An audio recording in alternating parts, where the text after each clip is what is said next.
আমরা জানি পদ্মফুল ফুলের রাজা, কিন্তু সেই পদ্মফুলই কিন্তু পাকে জন্মায়। ঠিক সেরকমই মানুষের জন্ম কিন্তু নিজের হাতের মুঠোয় নয়। একটি মানুষ কখন কোথায় জন্মগ্রহণ করবে সেটা তার উপর নির্ভর করে না, কিন্তু তার কর্ম তার নিজের হাতের উপর অবশ্যই নির্ভর করে।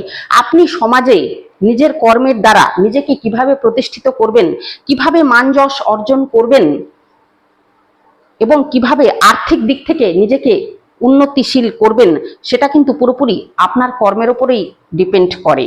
অর্থাৎ আপনার জন্ম কোথায় হয়েছে সেটা কিন্তু আপনার পরিচয় নয়, আপনার কর্মে আপনি কি পরিচিতি অর্জন করেছেন সেটাই কিন্তু সমাজ দেখবে।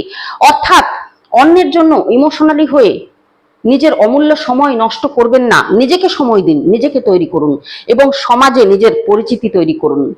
আপনার সাফল্যতাই আপনার পরিচয়।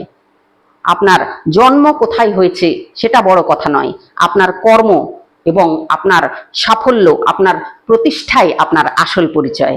নমস্কার।